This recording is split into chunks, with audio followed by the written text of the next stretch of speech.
We have so many stories in our lives, but our stories are not always heard. On the Hear My True Story podcast, we tell our own true stories. Before the white car parked, our head teacher had scattered. Looking at him, I could only see his tie that was flying backwards, waving at us, and he disappeared in thin air. I want to share my life story. I want to share my voice with the people because I know that just a small joke I can tell through this podcast, it will make someone smile. When you ask me what I fear most in life, I would definitely respond to you and say it's fear itself. We are fighting for togetherness. We are fighting for equal rights. We are fighting to end injustice. You don't have to be a storyteller or writer because, guess what? Life writes the best stories. Hear my true story. This is your favorite time of the week with your number one podcast. Hear my true story.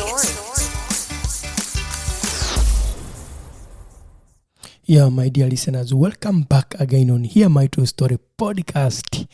It is me, your host, Otako, and I can tell you I'm so excited to have you again this wonderful week. Well, I want to say I'm sorry, guys, for those who were following last week. We were not able to publish an episode, a new one, because I was so caught up with a lot of things happening in my life. But well, what I can just inform you is that in the month of April, I'll be preparing myself for my final exams for being an educator here in Germany. So, because to sit for an exam, it requires time and focus. So, I'll be focused on preparing myself for the final exams. Yeah, and for that reason, I may not be able to share with you new episodes every week. But however, I have something for you in plan.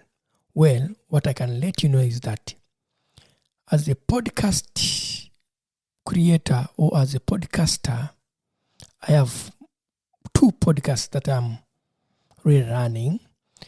This one, Hear My True Story, I'm so active on it as a host. And the other podcast, which is called Ugandan Art Speaks Out, it is a podcast that is done by Omuti Kreativ. So, Omuti Kreativ is an organization based in Uganda. It uses creative arts with young people and children for empowerment. So being a co-founder in this organization, we also run a podcast which is called Ugandan Art Speaks Out. So for that reason, in the month of April and end of March, I'll be sharing with you a few episodes that are going to introduce to you this wonderful podcast, which is called Ugandan Art Speaks Out. And for the listeners, if you enjoy this episode of Ugandan Art Speaks Out, a podcast that is done and produced by Omuti Kreativ, you can follow them up on all podcasting listening platforms and get to know what they do and their work in Uganda. So, well, maybe someone may be asking, why is Otako bringing us a podcast about Ugandan Art Speaks Out? I'm a Ugandan, however, currently living in Germany. And also, I am part of the team that creates Ugandan Art Speaks Out podcast. And I'm also part of the team that co-founded Omuti Kreativ. So, for that reason, why not share with you some of the work that I do outside Hear My True Story podcast. So, my dear listeners, I hope you enjoyed this wonderful episode. It is going to introduce to you what Omuti Kreativ is and what they do. And for the next coming 4 weeks, I'll be sharing with you an episode from Ugandan Art Speaks Out. And then after, I'll come back with new episodes every week. I want to say thank you for always listening and following Hear My True Story podcast.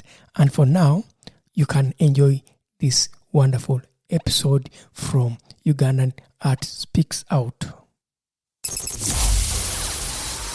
With you every week. Hear my true story.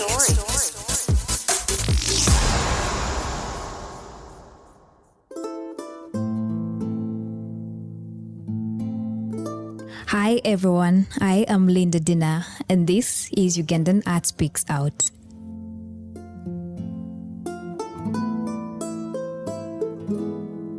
At the heart of Omuti Kreativ is the Arts for Change Center, an open center with an attached community garden located in Lweza, Wakiso District, Uganda. There are trainings for various creative artists, counseling, education opportunities, and cultural exchange that are offered to the young people. In addition, the center also provides free rehearsal spaces for various artist groups of youth and children from Lweza and neighboring communities. And here with us today is one of the leaders from Omuti Kreativ. Hello Sharon, how are you doing? Hi Linda, I'm fine. It's a pleasure having you here. Let me tell you something. If you attended a session I had with one of the fellows from Omuti Kreativ, one of them said, it's supposed to be a secret, but I'm going to say it here, that if it wasn't for a reason that he didn't say, he would have married you. Because you are an exceptional woman, you are brilliant, you are a good leader. He could not even exhaust the best titles he can have for you. We are giving you your flowers at this moment. Thank you. Take your flowers. We're glad to have you here. I'm happy to be here too. So talk to us about yourself. Who is Sharon? Wow. Hi, it's Sharon. That's my name. And I'm not yet married. So then he still has a chance to marry you. He still has a chance to marry me, so he shouldn't be scared of anything. And I finished my education at Chambo University in 2018. And I did a bachelor's degree of adult and community education. And I am glad that I was able to excel with the honors. Yes, so I am so... What else about myself? There's a lot to say, so you just I work with young people, and it's amazing to work with young people, and it is so amazing to work with young people. I'm also a Christian. I believe in God.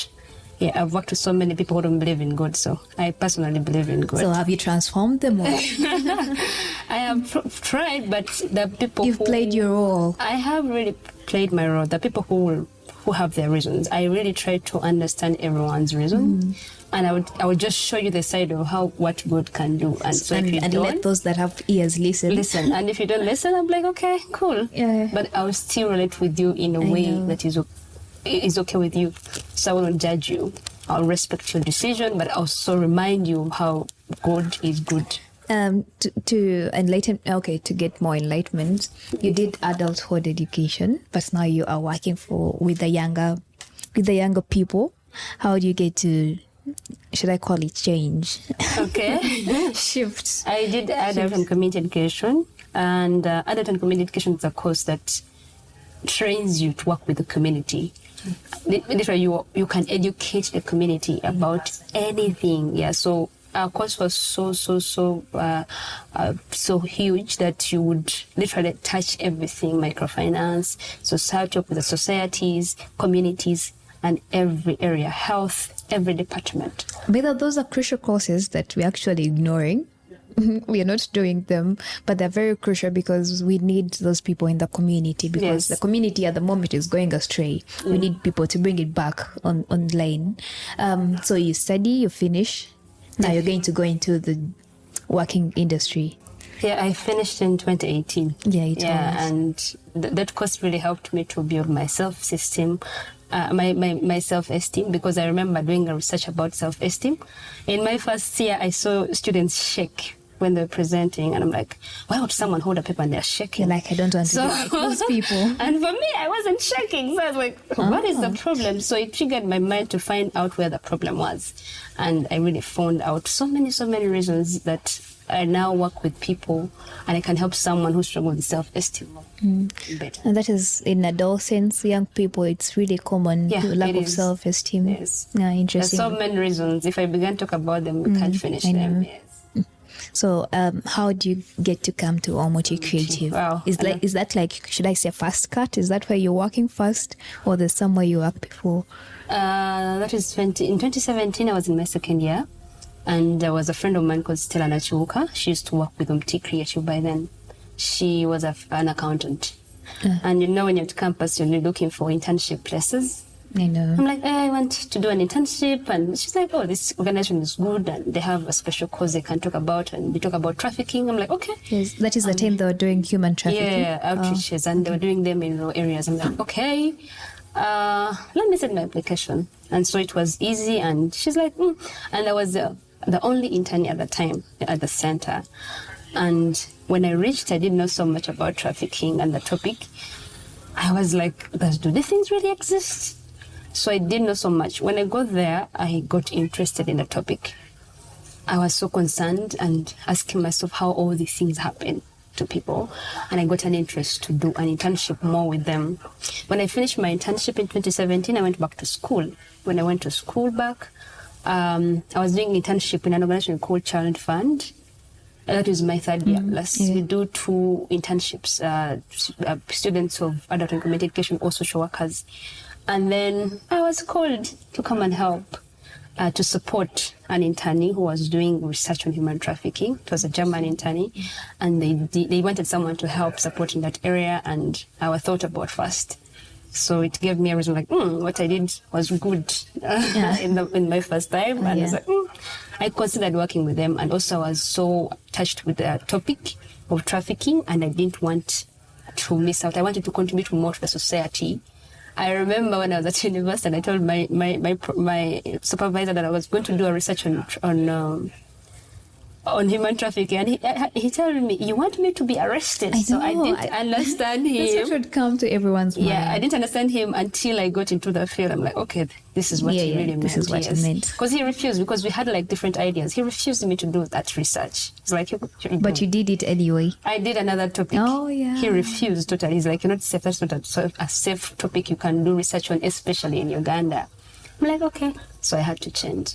So that is how I began to work with. I began as a volunteer. After volunteering, that is 2019, then COVID had hit in, and then I was employed as well. And now I am here. So far, 4 years. 4 years later, and here you are. Yeah. Yes. To get deeper into it, the in-depth of Omuti Kreativ, what it does, what specifically does Omuti Kreativ do? Wow, we do quite a number of things as an organization, because when you look at our mission is to promote creative arts for the young generation in Uganda, so that they can contribute to the development of the society. And our vision, we want to see youth who are vibrant, who are able to speak for themselves. So we do a lot of things at the center. And one of the main things that we do is art. Why did I say art is big? Yeah, art has various forms. It's very, very big, but it's one of those means that we use in every communication that we do. Whether awareness, whether anything, we use art. I know you're like, how can that be something that to be done? It's something that I would bring first to the table, that we love art. One of the things that we do, where I started like that, is creation of awareness on social injustices. And one of the social injustices that we handle so much is human trafficking. Human trafficking is a big, big topic. It's a global thing. That is barely talked about. That touches so many people. And when such a topic is brought and you want people to understand it, you use art. That's why I'm saying everything we are going to use art to communicate. So we use like poets, we use film, there's a film called Asia that is not yet out, but it's about trafficking still. We use different means like singing and dancing to communicate these issues to the people so that they can understand them. The social issues that I talked about, social injustice issues. So that is creation of awareness. Other things that we also do, in creation of awareness, we also open clubs in schools. They're called anti-human trafficking clubs. And I thought they'd be like drama for change or arts for change clubs, but they are specifically about anti-trafficking and human trafficking clubs in schools. I'm just thinking about it. I'm going to school. I'm going to sell an idea to the headmaster. And we want to start a club. It's called anti-human trafficking. I can just see the shock on those headmasters' faces, how they look at you like, so how do you go to them? How do you go to those schools and like, we want to start a club? Wow, that's a good question. When we wrote letters, when we want to do awareness, we write letters asking to do an awareness about trafficking, because our heart is for people to be free from trafficking. And when we write a letter to the school and they allow us, we always ask for 30 minutes time. 30 minutes time, we can create a skit for 5 minutes, and the students or the people will learn more about trafficking. So when we create that, then the school will be like, okay, I think we bring an idea of the club. Or sometimes the school asks for a club. Yeah, so sometimes it's us who are asking, and also the school also sees what we are presenting and how it's affecting the world, or the school itself, or their students, and they're like, oh, you know what? Why don't you begin a club here? And that's how we came up with it. And so some schools are in it, and they are hungry for the club. Others, we just share the idea. We saw the idea. When they see what we bring on the first day, they're like, we are in. So that's how it is. So the Arts for Change is done through poetry, music, dance, drama, storytelling, poetry, film. There are a lot of art forms. Art paintings. Yeah, we have some in the office. It's Jackie Kalange. She's an amazing artist who did them, and they speak volumes of trafficking. Interesting. So why did you consider bringing it to the young people? You had an option of taking it to the old people, using the old people to preach to the young people. Why did you consider looking at the young people? Well, traffickers are also wise people. They're so brilliant. So they target people who are minors, people who are so vulnerable, who cannot fight back, who cannot do anything. So they consider looking at vulnerable people and people who have dreams. Every young person has dreams. A dream, yeah. And they would want they are desperate. They can do anything to get money. They can do anything. So it's hard to really convince an old person. But someone who is still young and desperate and they have a dream to achieve, they will fall for anything. So if our main goal is to prevent. If there is prevention in young people, then there is a bright future altogether. Yeah, so that helps. And for us also, we love young people because they have a bright future ahead of them and they can do so much that the old people cannot do. I'm not beating the old people, but they have a lot of time on this earth that they can change and transform communities. Interesting. For the times I've been at Omuti Kreativ, I've found various people, like young people, various groups. They're in different groups. Others are dancing, others are singing. How do you get to know these young people that they are interested to join Omuti Kreativ, that they are interested to use their art forms to actually spread the gospel, to spread the good news, to spread, to fight social injustices through their art forms? How do you get to these young people? Wow. Omuti Kreativ is in a community called Lweza, and Lweza is full of young people. Young people, 70% of it is young people. And our center is open to young people. Like everyone can come to our center as long as they introduce themselves in the office, and most of them are artists. So for us, it's an open place for artists to do their rehearsals, to do their preparations, as long as they register and we know them. So that is how we get together. Now, when they get to our center, we sell them or we share with them what. So you first put out a call of registration? No, because it's an open center. If a group meets in an area, they will tell others about it, the goodness of the place. So they'll be like, hey, there's a place here. If you want to do rehearsals, it's for free. So people get to know about it. So that is how easily they get to the center. And since it's an open community place, everyone can have access to it. So that is how we get to the young people. So when they come to rehearse and do their meetings here and do their YouTube shootings here, we share with them what we do. And so most of them get interested in the idea, like, we can talk more about this and create awareness. And some of them share their stories of what has happened to their friends, their families, and they get away with solutions when we share what we do with them. Yeah, I get it. So do you have a count of how many people are in Omuti Kreativ? Do you have a count of that? Wow. Every year it changes. I guess. Today you have like 30, next day you have like 50, another you have like, so some of them use a space, and when they get what they need, they don't come back again, but they just remain like partners as friends. So it's like an on and off number. So today you have more, then the number is increasing and increasing, then others find other spaces when they shift from the place. So it makes it not to have like a number, specific number, because it's an open place for everyone. I get it. We should give it its flowers, Omuti Kreativ, because of what it's done. The session that I attended, the young people there were explaining the reasons as to why they are here. They say this has become their family. They've made friends here. They've gotten opportunities. But one which actually caught my attention is that they get, therapeutical classes, counseling classes. Who does that? The leaders, or you bring specific people to talk to these young people? But to start with, what kind of human trafficking are we talking about in the first place? Well, human trafficking, I don't think there is another. It's a big, you can define it in a big way. But trafficking is where people are deprived of they're exploited. I could say in that. So some of them are forced, they are coerced. But the main cause of it is exploitation. So, for example, someone can pick, say, Linda and Linda, there's a job here. It can be within or internationally.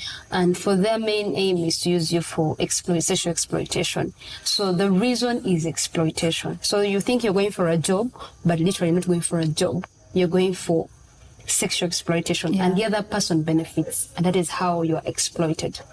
So the stories that we're using here, are they from like the victims, friends of the victims, or what? Of the trafficking? Of the content that you use for change. Content that we use for change. We have all the sides. Before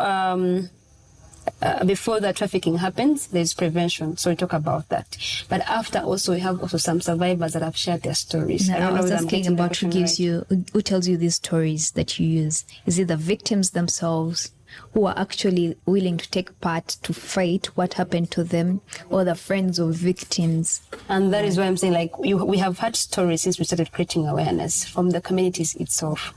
We have seen it with our own eyes. Some of the things have been on television about trafficking. So we have also survivors that have stayed here before at our center, and they have shared more about trafficking.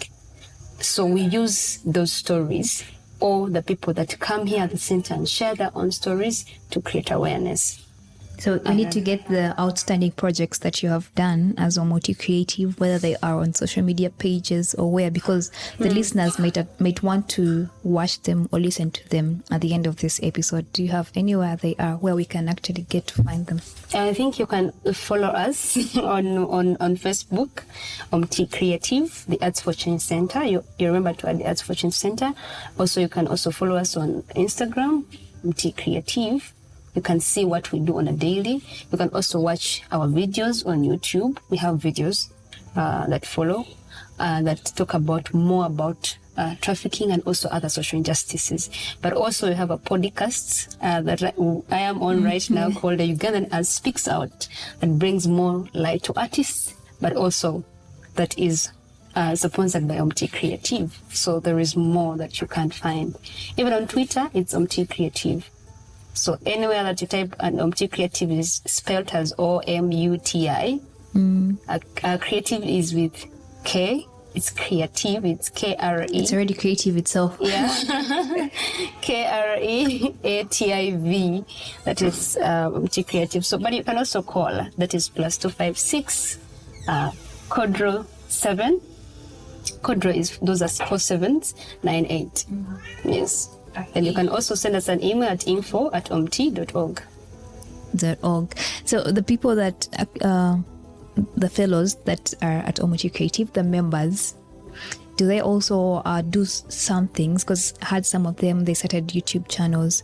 Do they do the content under Omuti Kreativ, or it's on their individual purpose? Well, we give people an opportunity to also grow themselves. Yeah. And since it's a free space for artists, they come and they do their own things because they also have their own dreams. But when we want them in our projects, they're also there. they're available because they offer their support for free because they use our space, and they offer to help and support the cause very freely and voluntarily. Interesting things I'm getting to know here. Just to remind the people, Omuti Kreativ is open to everyone. Omuti Kreativ is open to all the youth and all the artists. Dear listeners, we have come to the end of this episode.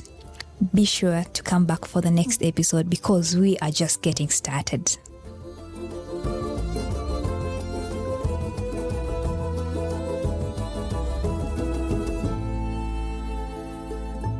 Yeah, my dear listeners, thank you so much for following and listening to this wonderful episode. I hope you enjoyed the episode. It was from Ugandan Art Speaks Out podcast. It is a podcast done by Omuti Kreativ and produced by Omuti Kreativ. As Otako, the host of Hear My True Story podcast, I'm also part of this wonderful team that is doing Ugandan Art Speaks Out podcast, and also part of the team that is behind Omuti Kreativ. Thank you for always supporting Hear My True Story podcast. And I would like to say bye for now. We not only have voices for a podcast, but also faces for YouTube. Don't miss your next episode. Hear My True Story.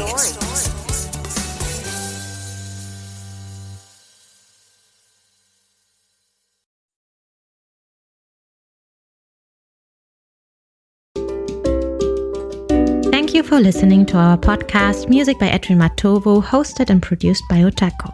Subscribe to our podcast for more stories and visit us on our website, hearmytruestory.com, for more stories. All the links are listed in the show notes of this podcast.